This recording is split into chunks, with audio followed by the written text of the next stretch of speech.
If everything you say becomes a reality, how would your life be? If someone told you that you have this power, would you believe it? Let's find out. The Golden Feather Part 1. In a quiet village nestled between rolling hills and vast forests, life moved at a gentle pace. The village was surrounded by green fields and sparkling streams, creating a peaceful, picturesque setting. The villagers lived simple lives, their days marked by the rhythm of nature and the harmony of their close-knit community. In this charming village lived a young girl named Alara. She was known far and wide for her kind heart and generous spirit. Alara's family was poor, but they had a small farm that provided just enough food for them to live comfortably. They grew vegetables, tended a few animals, and lived happily despite their modest means. Alara was a special girl. She was always the first to help others in need. Whether it was carrying groceries for an elderly neighbor or sharing her lunch with a hungry child, Alara's acts of kindness were as common as the rising sun. Her smile was a beacon of warmth, and her heart seemed to overflow with compassion. Every morning, Alara would wake up early to tend to the farm. She would help her parents with the chores, feed the animals, and water the crops. After the morning work was done, she would often wander into the nearby forest to gather firewood. The forest was a place of beauty and tranquility, where the tall trees whispered secrets to those who listened. One crisp autumn day, as Alara was walking through the forest, she heard a faint, sorrowful sound. It was a soft cry, almost like a gentle whimper. Curious and concerned, she followed the sound until she came upon a bush with a small, wounded bird nestled among the leaves. The bird's wings were scratched, and it looked weak and exhausted. Without a second thought, Alara carefully moved the branches aside and reached out to the little creature. She gently cupped it in her hands, feeling its tiny heart beat against her palms. "Don't worry, little bird," she whispered soothingly. "I'll take care of you." Alara's tender touch and kind words seemed to bring some comfort to the injured bird. She knew she had to help it recover. With great care, she carried the bird back to her small home. Once there, she cleaned its wounds with warm, soapy water and wrapped the little bird in a soft cloth. She made sure it had plenty of fresh water and a small amount of food. Over the next few days, Alara devoted herself to the bird's care. She would sit by its side, talking to it softly and making sure it was comfortable. Gradually, the bird began to regain its strength. It started to flutter its wings and chirp more cheerfully. One bright morning, as the sun's rays filtered through the window, the bird was finally ready to leave its temporary home. It perched on the windowsill and looked up at Alara with gratitude in its tiny eyes. "You have healed me," the bird chirped in a sweet, melodic voice. "I am no ordinary bird. I am a magical creature, and I want to reward your kindness." Alara's eyes widened in surprise and wonder. She had never heard a bird speak before, let alone claim to be magical. Before she could respond, the bird shook itself, and a single shimmering golden feather fell onto Alara's hand. The feather was beautiful, glowing with a soft, golden light. "This feather has great power," said the bird.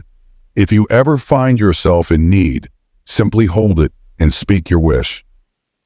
With that, the bird flapped its wings and flew away, disappearing into the sky. Alara was left holding the delicate feather, her mind swirling with amazement and curiosity. She carefully placed the feather in a small box and set it aside, deciding to keep it safe. Although the feather was a marvelous gift, Alara continued with her simple life, never imagining that the golden feather would play a significant role in her future. Little did she know that this small, magical token would soon become a symbol of hope and transformation for her village. The quiet village that once thrived under the benevolent gaze of the sun now lay under the oppressive weight of a relentless drought. The lush fields that surrounded the village, which had once been green and full of life, were now parched and brown. The once crystal-clear streams had dwindled to mere trickles, their beds cracked and dry. The vibrant colors of summer had faded into a dusty, desolate landscape. It was in this atmosphere of desolation that Ilara's family found themselves struggling. Their small farm, which had always provided enough for their modest needs, was now failing them. The crops, which had once stood tall and green, were withering under the harsh, unrelenting sun. The once fertile soil had turned to dust, and the animals that had relied on the crops for feed were growing thinner by the day. Ilara's father, Joran, toiled from dawn until dusk, trying to salvage what was left of their farm. His hands, once strong and steady, were now weathered and cracked from the relentless heat. His face bore the marks of worry and fatigue, and his eyes, though determined, reflected the despair of a man who felt powerless against nature's cruelty. Ilara's mother, Mira, tried to keep the household running despite the lack of resources. The family's meals were meager, often consisting of barely enough to fill their stomachs. Mira did her best to keep a brave face, but the strain was evident in her tired eyes and the way her shoulders slumped with every passing day. She worked tirelessly to make the most of what little food they had, and her gentle attempts to shield Ilara and her younger brother from the harsh reality were both admirable and heartbreaking. The village, too, was feeling the brunt of the drought. Once bustling markets were now eerily quiet, with vendors unable to sell their produce and buyers unable to afford the inflated prices. Families that had once been self-sufficient now depended on each other for basic necessities. The air was filled with murmurs of concern and despair as people gathered to discuss their worsening situation and exchange what little aid they could. The village council met frequently to discuss possible solutions, but their options were limited. The reservoir that provided water for irrigation was nearly empty, and there was no sign of rain on the horizon. The council's meetings were heavy with the weight of unspoken fears, and their attempts to find solutions were met with growing frustration and helplessness. As the days turned into weeks, the drought's impact grew more severe.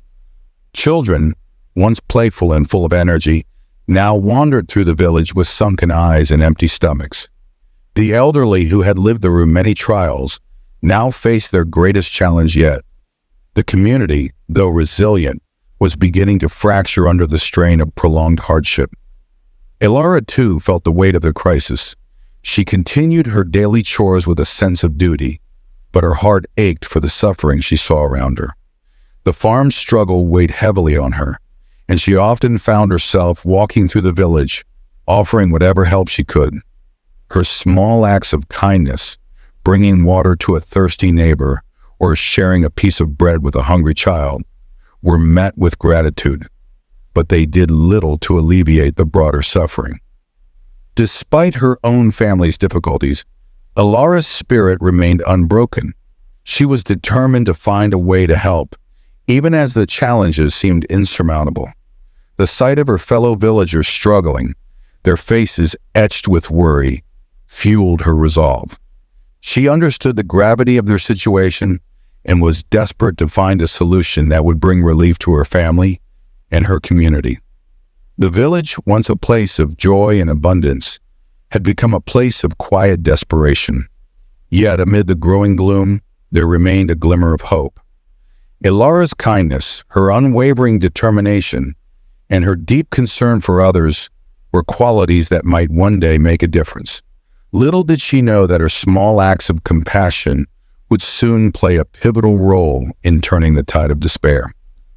As the drought continued its relentless grip on the village, Ilara kept a hopeful heart. She knew that somewhere there had to be a solution, and she was determined to find it.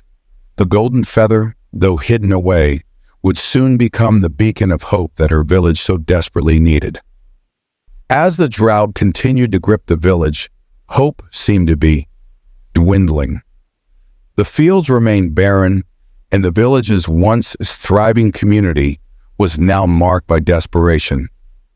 Amid this growing crisis, Ilara's thoughts often returned to the golden feather, given to her by the magical bird. She had kept it safely tucked away in a small box, barely thinking about it as the days turned into weeks of relentless sun and dust. One evening, as Alara sat by the window watching the sun set in a fiery red glow, she felt a pang of concern. Her family was running out of food, and the village was in dire need of rain. The once gentle streams were now dry, and the crops were far beyond saving. The villagers were growing weaker, and the air was heavy with worry. Alara's heart ached as she saw the strain on her parents' faces and the growing despair among the villagers. She decided that it was time to take action. She carefully retrieved the golden feather from its box and held it in her hands. Its soft glow still seemed magical, and Alara remembered the bird's words. If you ever find yourself in need, simply hold it and speak your wish. Taking a deep breath, Alara thought about the suffering all around her. She wished for nothing more than to see her village restored to its former beauty. She held the feather close, its golden sheen warming her fingers. With a hopeful heart, she whispered, "I wish for rain to save our village." Part 1 ends here. Will the rain come for real? And if it doesn't, what then? To find out, click the video here or follow the link in the description.